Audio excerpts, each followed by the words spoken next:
अवांजी समातुन ताईं radio voice of Sindh London 13 April 2026 सूमर जे ॾींहुं प्रोग्राम मंज़रनामो साण करे आऊं अवां जी ख़िदमत में हाज़िर आवां जो पंहिंजो मेज़बान हबीब लगारी। प्रोग्राम जी शुरूआत में अवां लाइ इहा ई दुआ त शाल जित हुजो, सुख सलामती सां हुजो, कॾहिं बि ॾुखियो ॾींहुं न ॾिसो ऐं कॾहिं बि अवां जो मुर्कूं मेरियूं न थियनि। दुनिया जी कुंड कुड़िछ में जिते बि रहो, सिंध लाइ, सिंध वासियुनि लाइ ऐं दुनिया जे मज़लूम माण्हुनि लाइ जा खोड़ींदा रहो। शाल अवां जा ख़्वाब तइबीरनि सां लही सघनि। प्रोग्राम मंज़रनामे में अॼु असीं आलमी मंज़रनामे ते बि नज़र विझंदासीं त पाकिस्तान में थियल ॻाल्हियुनि जी नाकामी जो सरबस्तो अहवाल बि ॼाण जी कोशिशि कंदासीं ऐं इहो बि ॼाणींदासीं त ॻाल्हियूं जॾहिं नाकाम थियूं आहिनि त हाणे छा थींदो। उन सां गॾोगॾु इन मामले ते बि वीचारबो त पंज ॻाल्हियूं कहिड़ियूं हुयूं जिन ते इतफ़ाक़ न थी सघियो। जंग सबबि दुबई तबाह थिए पियो, इन बाबति बि ॾिसंदासीं त पाकिस्तान जी मदद केरु कंदो वारे मामले खे बि जाचण जी कोशिशि कंदासीं। सिंध लाइ जाखोड़ींदड़ राज दासवाणीअ जे विछोड़े वारे अलमीअ ते खेसि भेटा पेश कंदासीं। उन सां गॾोगॾु अदबी दुनिया जा अहवाल बि अवां जी ख़िदमत में पेश कबा। अलामा आया काज़ीअ जी वरसी ते खेसि भेटा पेश करण लाइ संदसि तारुफ़ प्रोग्राम में शामिलु हूंदो त जेकमाबाद में सिंधी अदबी संघ जी गॾिजाणी जी रिपोर्ट बि पेश कंदासीं।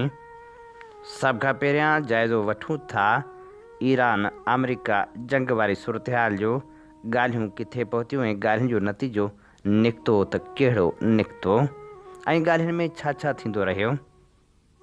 इहा बि हक़ीक़त आहे त एकवीह कलाकनि वारनि ॻाल्हियुनि खां पोइ ईरान ऐं अमेरिका जो को बि मुआइदो थी न सघियो आहे, पर कहाणी अञा ख़तमु नाहे थी। 12 अप्रैल 2026 सुबुह 6:30 वॻे इस्लामाबाद जो वक़्तु अमेरिकी नायब सदर जेडी वींस सिरीना होटल मां ॿाहिरि निकितो, साफ़िन जे साम्हूं बीठो, तमामु मुख़्तसर ॻाल्हि कयाईं। फ़ौरन दुनिया ताईं ख़बर पहुची वई अमेरिका ईरान ॻाल्हियूं बग़ैर मुआइदे जे ख़तमु। विंस चयो जेका बि खोट रही उहा पाकिस्तान जे करे न हुई। हुननि शानदार कमु कयो ऐं वाक़ई असां ईरान जे विच में फ़ासिला घटाइण जी कोशिशि कई। पोइ चयो असां 21 कलाकनि खां हिते आहियूं ऐं ईरानियुनि सां केतिरियूं ई मज़बूत ॻाल्हियूं थियूं। इहा सुठी ख़बर आहे। ख़राबु ख़बर इहा आहे त मुआइदो न थियो ऐं उहा ईरान लाइ अमेरिका खां वधीक ख़राबु ख़बर आहे। सवाल कयो वियो ईरानियुनि छा रद्द कयो। विंस तफ़सील ॾियण खां इनकार कयो, पर हिकु ॻाल्हि वाज़ह कई। सादी हक़ीक़त इहा आहे त असां सां ईरान खे वाज़ह वाइदो करणु घुरिजे त हू एटमी हथियार न ठाहींदो ऐं अहिड़ा औज़ार हासिलु न कंदो जेके फ़ौरी तौरु एटमी हथियार ठाहिण में मदद ॾियनि। न सिर्फ़ु हाणे, न फ़क़्ति 2 सालनि खां पोइ, पर डिघे मुदे लाइ। असां अञा ताईं इहो वाइदो न ॾिठो आहे। उमेद आहे त ॾिसंदासीं। पोइ विंस हिकु ॿी ॻाल्हि कई। असां काफ़ी लचकदार हुआसीं, काफ़ी मददगार हुआसीं। सदर असांखे चयो हो त नेक नियती सां वञो ऐं मुआइदे लाइ पूरी कोशिशि करियो। असां कई, पर असां अॻिते न वधी सघियासीं। हाणे हिन बयान खे ग़ौर सां पढ़ो। लफ़्ज़ तौरे तके चूंडियल आहिनि। वेंस हिकु वक़्तु केतिरा ई पैगाम ॾिना आहिनि। पहिरियों पाकिस्तान खे मुकमल इज़त ॾिनी, शानदार मेज़बान चयो, नाकामी उन जे करे न हुई चयो। सिफ़ारती ॿोली में इहो ऐलान आहे त अमेरिका पाकिस्तान जे सारसी किरदार खां मुतमिन आहे ऐं मुस्तक़बिल में बि उन रस्ते सां ईंदो। ॿियो, ईरान ते इल्ज़ाम विधो हुननि असांजूं शर्तूं क़बूल न कयूं, पर दरवाज़ो बंदि न कयो। उमेद आहे त ॾिसंदासीं चयो। अञा ताईं जा लफ़्ज़ इस्तेमालु कया। अञा ताईं जो मतिलबु आहे हाणे न, पर शायदि पोइ। टियों, एटमी मसइले खे मर्कज़ बणायो। आबनाए होर्मुज़ न, लिबनान न, मंजमद असासा न। एटमी हथियार उहो ई ट्रंप जो ताज़ो मौक़िफ़ आहे जेको हुन जुमे ते वाज़ह कयो। एटमी हथियार न, उहो ई बुनियादी मक़सदु आहे। विंस ट्रंप जे बयानीअ खां हटी करे कुझु बि न चयो, वफ़ादार रहियो, पर ईरान वारे पासे खां कहाणी मुख़्तलिफ़ आहे। ईरान जी हुकूमत एक्स ते लिखियो, 14 कलाकनि जे ॻाल्हियुनि खां पोइ ॻाल्हियूं फ़िलहालु ख़तमु थियूं आहिनि। कुझु इख़्तिलाफ़ बाक़ी आहिनि, पर ॻाल्हियूं जारी रहंदियूं। ईरानी सरकारी TV जे नुमाइंदे ॿुधायो त ॻाल्हियूं आचर ते जारी रहंदियूं। CNBC बि तस्दीक़ कई, यानी ईरान नथो मञे त ॻाल्हियूं नाकाम थियूं। ईरान चवे थो त ॻाल्हियूं ख़तमु न थियूं आहिनि, रुॻो वक़फ़ो आहे। फ़र्क़ु सम्झो। विंस चवे थो असां वापसि वञी रहिया आहियूं, मुआइदो न थियो। ईरान चवे थो ॻाल्हियूं जारी रहंदियूं। ही ॿ मुख़्तलिफ़ बयानिया आहिनि ऐं ॿई साॻिए वक़्तु सचा थी सघनि था। विंस वापसि वञी रहियो आहे, पर टेक्निकल टीमूं रही सघनि थियूं। सियासी सतह जो दौरो ख़तमु थियो, पर माहिरनि जी सतह जो दौरो जारी रही सघे थो। हिते हिकु ॿी ॻाल्हि बि सम्झणु ज़रूरी आहे। विंस काफ़ी लचकदार ऐं काफ़ी मददगार जा लफ़्ज़ इस्तेमालु कया। सिफ़ारतकारी में अहिड़ा लफ़्ज़ घटि इस्तेमालु थींदा आहिनि। आम तौरु चयो वेंदो आहे असांजी पोज़ीशन वाज़ह आहे। विंस चयो असां लचकदार हुआसीं, उनजो मतिलबु आहे त अंदरूनी तौरु हू ॼाणे थो त अमरीकी पोज़ीशन में कमज़ोरी हुई ऐं हू अमरीकी अवाम खे पैगाम ॾेई रहियो आहे। असां पूरी कोशिशि कई, नाकामी असांजे करे न हुई। तर्जीह मूजिबि विंस लाइ ही ॻाल्हियूं ज़हर में ॿुॾल प्यालो आहिनि। जेकॾहिं कामयाबी थिए त सैरो ट्रंप खे मिलंदो ऐं जेकॾहिं नाकामी थिए त इल्ज़ाम विंस ते ईंदो। कुझु माहिरनि जो ख़्यालु आहे त ॿिन्ही धुरियुनि जा मुतालबा एतिरा परे आहिनि जो अॻिभराई जा इम्कान घटि आहिनि। हाणे सभ खां अहम सुवालु जंगबंदी जो छा थींदो। जंगबंदी 22 अप्रैल ते ख़तमु थिए थी। 10 ॾींहं बाक़ी आहिनि। विंस बग़ैर मुआइदे जे वापसि वञी रहियो आहे, पर ईरान चवे थो ॻाल्हियूं जारी रहंदियूं। ॻाल्हियुनि जो तैतुल 2 हफ़्तनि जी जंगबंदी खे गैर यकीनी बणाए थो ऐं जंग ॿीहर भड़कण जो इम्कान वधी वियो आहे। विंस हिकु अहम जुमिलो चयो, असां पंहिंजूं सुर्ख़ लकीरूं वाज़ह करे छॾियूं आहिनि। कहिड़नि नुक़्तनि ते असां रिआयत ॾेई सघूं था ऐं कहिड़नि ते न। असां वधि में वधि वज़ाहत कई ऐं हुननि असांजूं शर्तूं क़बूल न करण जो फ़ैसिलो कयो। हुननि फ़ैसिलो कयो या असां फ़ैसिलो कयो में फ़र्क़ु आहे। जंगबंदी ख़तमु थियण में बाक़ी 10 ॾींहं आहिनि। उन्हनि 10 ॾींहंनि में या त माहिरनि जी सतह ते अॻिभराई थींदी ऐं विंस ॿीहर ईंदो, या जंगबंदी ख़तमु थींदी ऐं बम ॿीहर किरंदा। हाणे ॾिसणो इहो आहे त जंग कहिड़ो रुख़ इख़्तियार करे थी। अमेरिका ऐं ईरान विच में उहे कहिड़ियूं ॻाल्हियूं हुयूं जिन ते इतफ़ाक़ न थी सघियो। जेकॾहिं पाण इन सूरतहाल जो जाइज़ो वठूं था त पतो पवे थो 5 अहिड़ियूं ॻाल्हियूं हुयूं जिन ते अमेरिका ऐं ईरान विच में इतफ़ाक़ थी न सघियो। नंबर 1, जोहरी प्रोग्राम। अमेरिका चाहे थो त ईरान पको वाइदो करे त हूअ जोहरी हथियार न ठाहींदो, जॾहिं त ईरान चवे थो त खेसि पुरअमन मक़सदनि लाइ यूरेनियम आज़ूदगी जो हक़ हासिलु आहे। नंबर 2, लिबनान ऐं हिज़बुल्लाह जो मामिलो। ईरान लिबनान में हिज़बुल्लाह जी हिमायत करे थो, जॾहिं त अमेरिका ऐं इसराइल उन ख़िलाफ़ कार्रवायूं जारी रखणु चाहिनि था, जेको तकरार जो वॾो सबबु आहे। Number 3, आबनाए Hormuz. ईरान सामुंडी लंघ ते पंहिंजो कंट्रोल वधाइणु चाहे थो ऐं कुझु जहाज़नि खे रोके बि रहियो आहे, जॾहिं त अमेरिका हिन रस्ते खे आलमी वापार लाइ खुलियल रखणु चाहे थो। नंबर 4, इलाइक़ाई इतिहादी ऐं पराक्सी गिरोह। ईरान जा इतिहादी जहिड़ोकि हूसी, हमास ऐं ॿियनि मलेशिया ज़रिए असर रसूख़ वधायो आहे ऐं ईरान पिणु उन वसीले असर रसूख़ रखे थो जॾहिं त अमेरिका उनखे ख़तरे तौरु ॾिसे थो। पाबंदियूं ख़तमु करणु। नंबर 5, पाबंदियूं ख़तमु करणु। ईरान मुतालबो करे थो त मुसलसल लॻल मुआशी पाबंदियूं ख़तमु कयूं वञनि, पर अमेरिका एतिरी वॾी रिआयत ॾियण लाइ तयारु नाहे। अवांजी समातुनि ताईं radio voice of Sindh London. हीअं ॿुधी रहिया आहियो radio voice of Sindh London. अवांजी ख़िदमत में प्रोग्राम पेश कयो पियो वञे मंज़रनामो।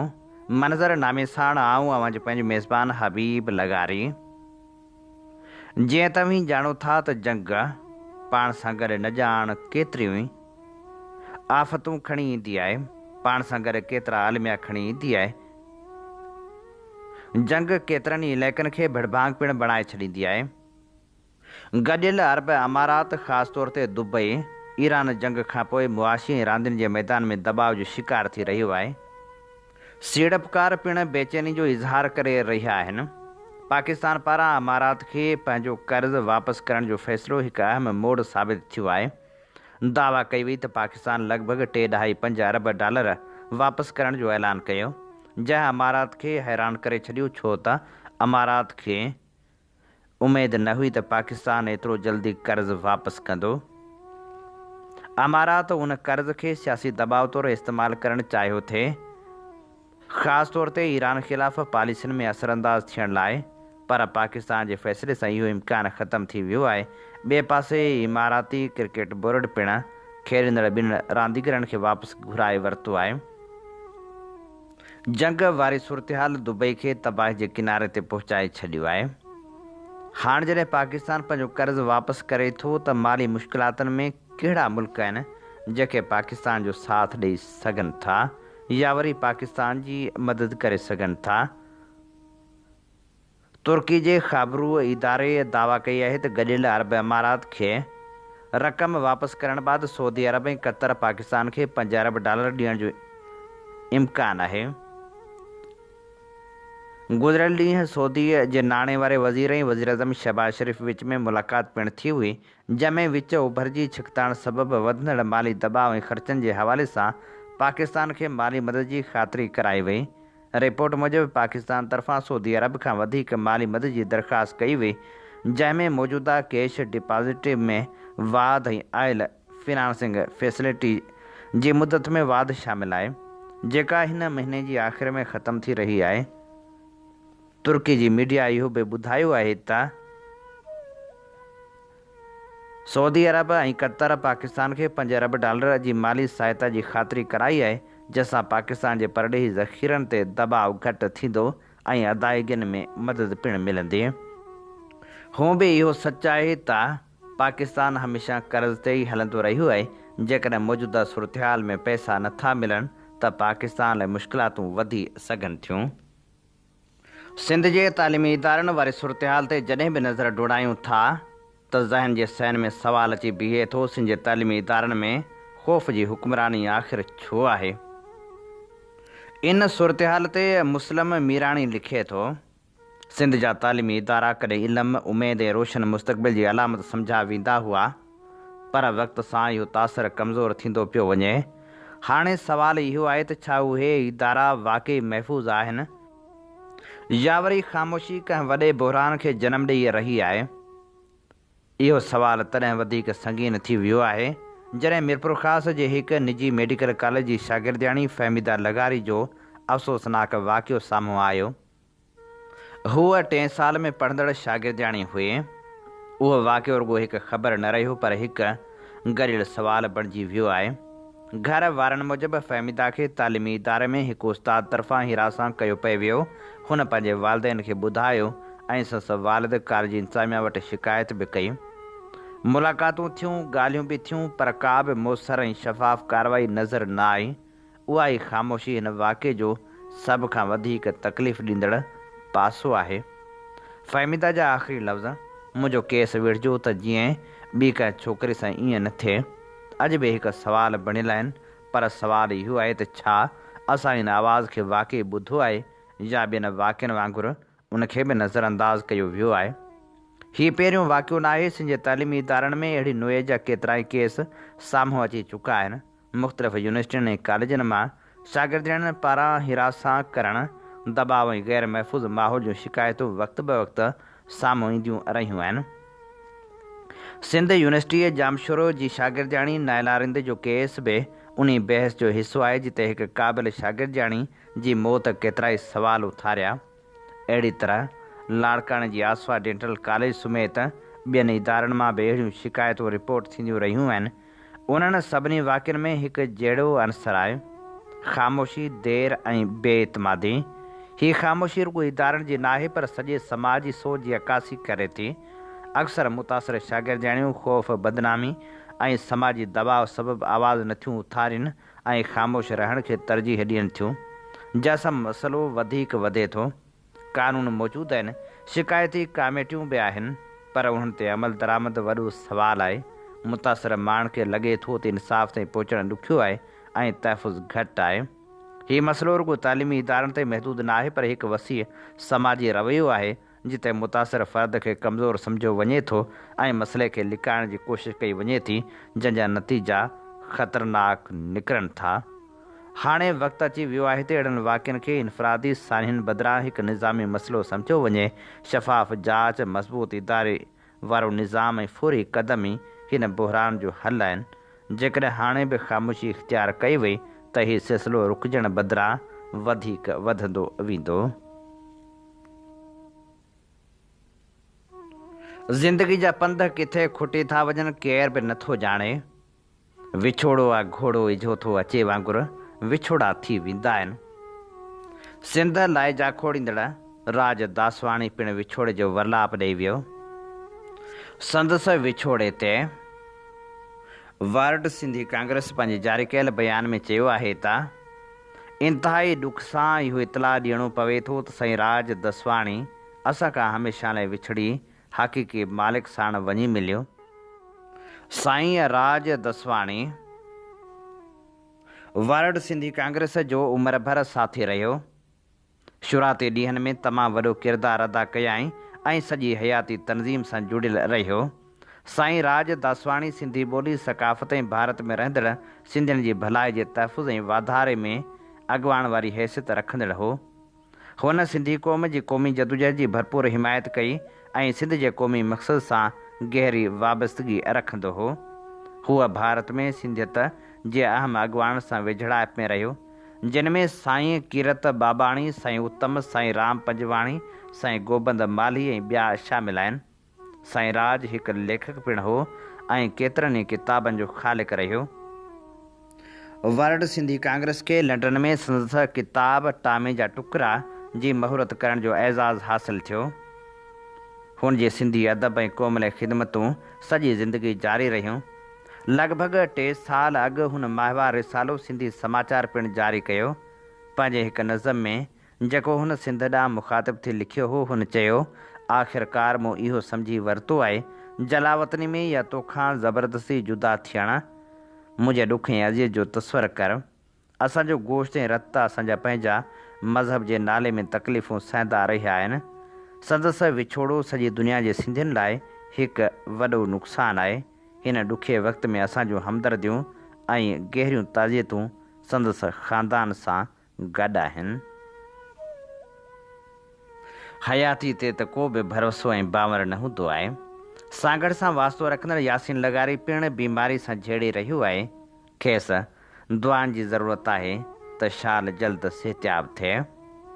यासीन लगारी जा पंहिंजे ख़ूबसूरत नज़म में लिखियो, चवे दिलि थी यारो अञा कुझु लिखां, चवे दिलि थी यारो अञा कुझु लिखां, चवां सच थो जेकर था माण्हू विढ़नि, लिखां थो घणो पर नथा कुझु पढ़नि, भलाई कंडे था ॿई हथ सड़नि, ॾिसी हाल अहिड़ो पिया गुफ़्ता जुड़नि, ॾिसी माहौल मटियल सबक़ पियो सिखां, चवे दिलि थी यारो अञा कुझु लिखां।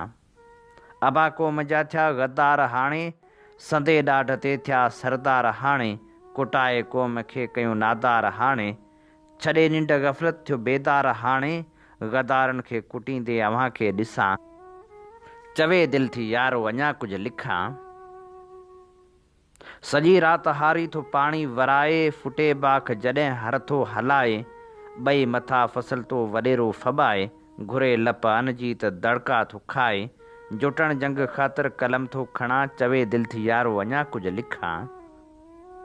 करे मज़दूर मज़दूरी उघाड़े पुठनि, करे पीर करगल अची था लहनि, न ॾे अन्न जेकर त बददुआऊं ॾियनि, इंसानियत जा दुश्मन उहे ई त आहिनि, अखियुनि सां मां यारो न तिन खे ॾिसां, चवे दिलि थी यारो अञा कुझु लिखां।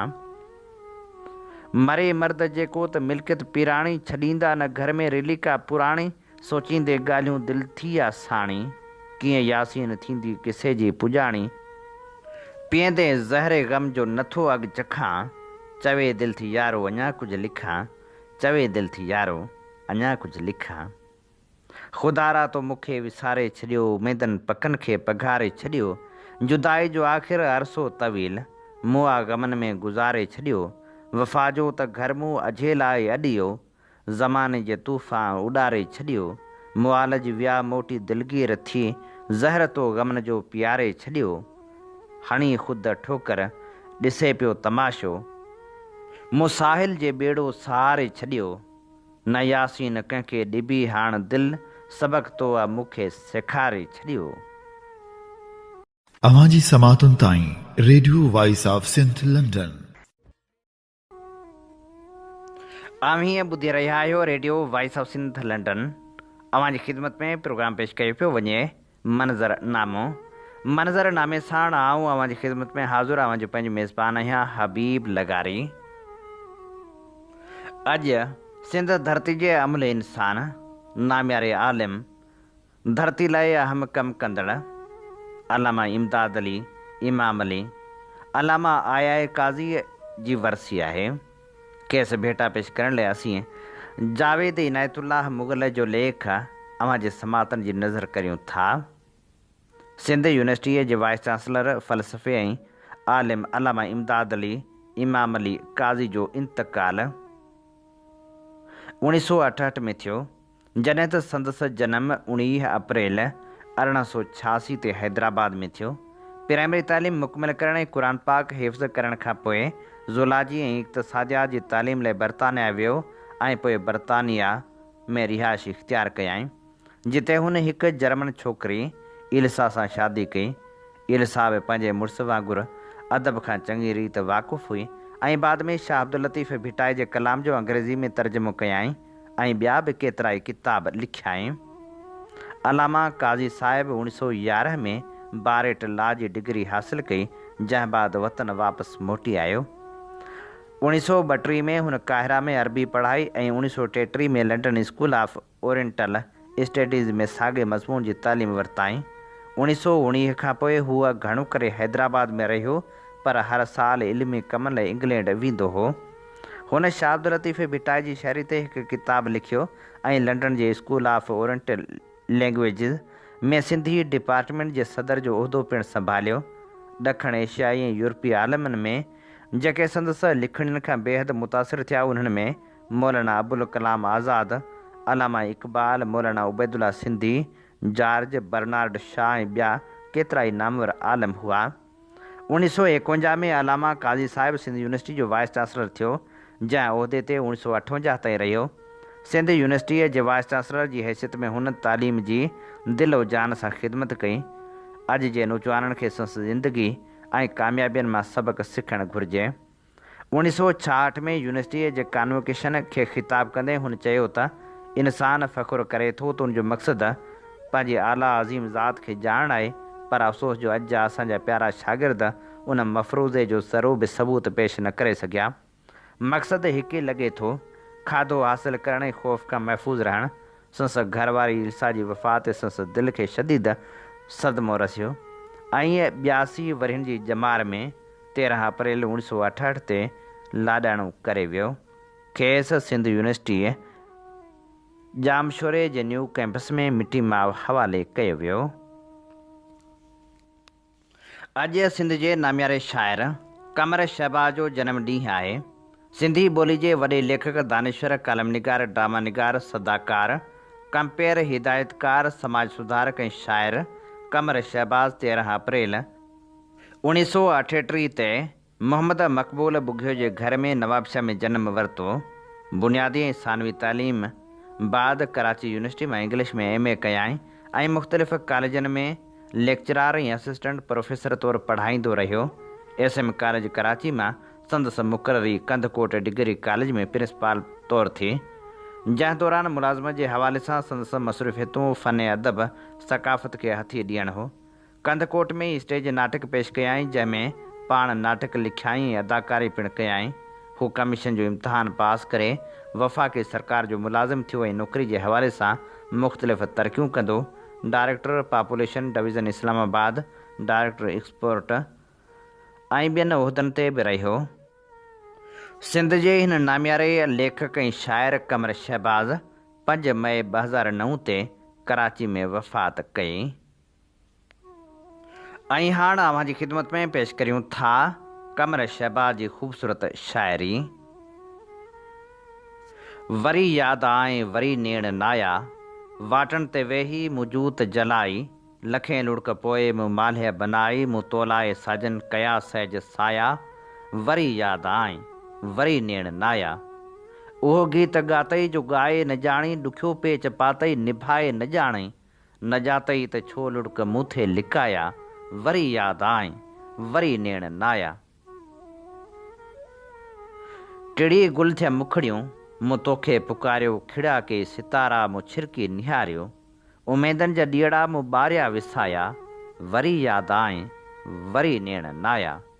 मूंखे यादि आहिनि मुसरत जूं पलकूं कंहिंजे अखियुनि में ॾिनियूं चंड झलकियूं, मगर अॼु ख़िज़ा उदासी जा साया, वरी यादि आए वरी नेण नाया।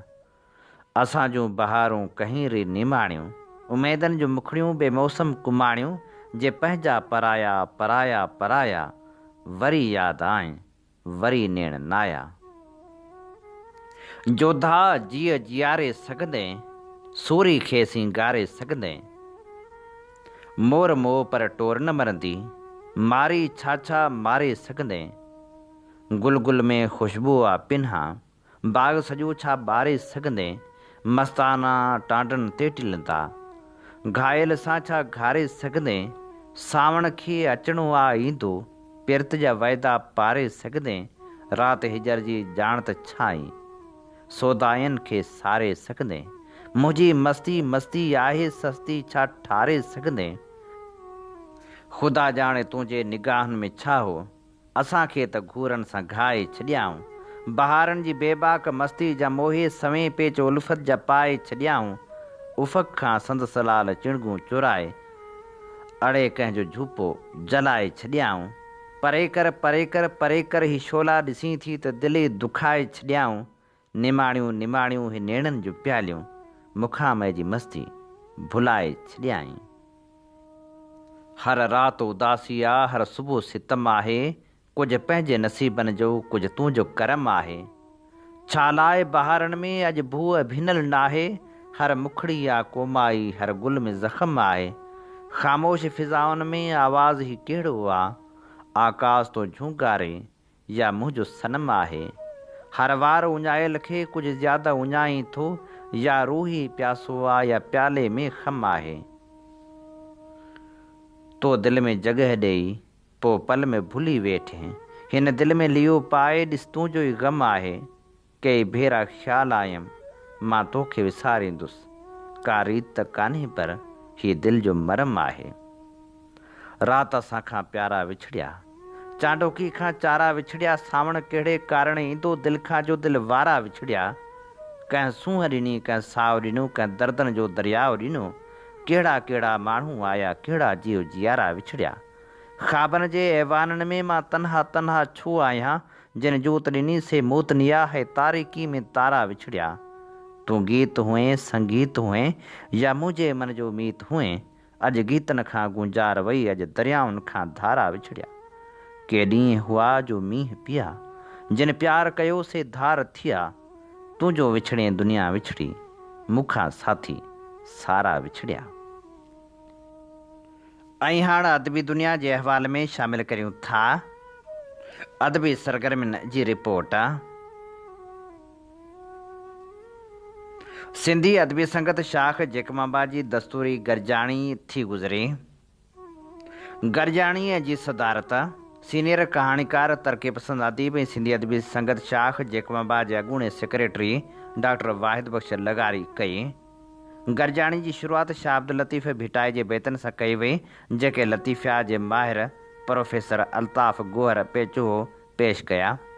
जंहिं बाद राजेश कपूर ऐं हाशिम सागर, बरकत नाज़ भयो, आजिज़ शहज़ाद, नदीम बहराणी, मियाँ जावेद लाशारी, गुल मस्तोई ऐं प्रोफेसर अल्ताफ़ गोहर पढ़ियल तख़लीक़नि ते इस्लाही तनक़ीद कई ऐं क़ीमती तजवीज़ूं पिणु ॾिनियूं।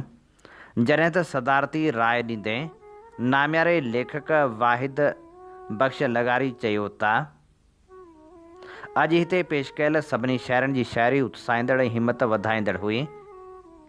असांजे शाइरनि खे अहिड़ी शऊरी ऐं बामक़सद शाइरी करणु घुरिजे। आउं सभिनी खे जस पेश करियां थो। सभ खां पहिरियां कामरेड गुल मस्तोई जो पढ़ियल गज़ल इनकलाब ऐं रोमांस जो हसीन इम्तिज़ाज हो। हक़ीक़त में इनकलाब रोमांस खां सवाइ ऐं रोमांस इनकलाब खां सवाइ अधूरा आहिनि, छाकाणि त कंहिं बि वॾे हासिलात लाइ इश्क ऐं जज़्बे जी इंतिहा ज़रूरी हूंदी आहे। कामरेड गुल मस्तोई सोशलिज़म ऐं कम्यूनिज़म जे उन फ़िक्र सां सलाहियल आहे, जेको हिकु ग़ैर तबक़ाती इंसाफ़ ते ॿधल ऐं मुआशी बराबरी वारो समाज जोड़ण जो अलम बरदार आहे। उन करे संदन शाइरी जी हर सिट में इनकलाब जी चमक महसूसु थिए थी। साॻी तरह मुंहिंजो पसंदीदा शाइर आजिज़ शहज़ाद पंहिंजी शाइरी में सिंध धरती सां इंतिहा दर्जे जो प्यार ऐं मुहबत पेश करे थो। लॻे थो ॼण सिंध संदसि रूह में रची वसी वई आहे। बिल्कुलु ईअं जीअं बंगाल जे अज़ीम शाइर टैगोर पंहिंजी धरती सां मुहबत खे पंहिंजे रूह जो हिसो बणायो।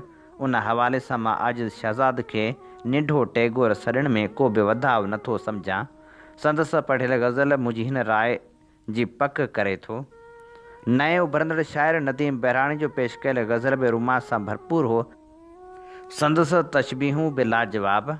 मां बेशक इहो चवंदुसि त जी गरजाणी हर लिहाज़ खां लाभाइती ऐं असराइती रही। मां सिंधी अदबी संगत शाख जेकमाबाद जे सभिनी संगतियुनि जो दिलि सां थोराइतो आहियां जिन मूंखे मान बख़्शियो ऐं सदारत जो एज़ाज़ पिणु ॾिनो। आख़िर में कारोबारी कमेटी जी गरजाणी थी जंहिंमें नामियारे तर्जमे निगारे सीनियर अदीब कामरेड सीन बे खोसो जी सालियानी सार प्रोग्राम खे हतमी शक्ल ॾिनी वई।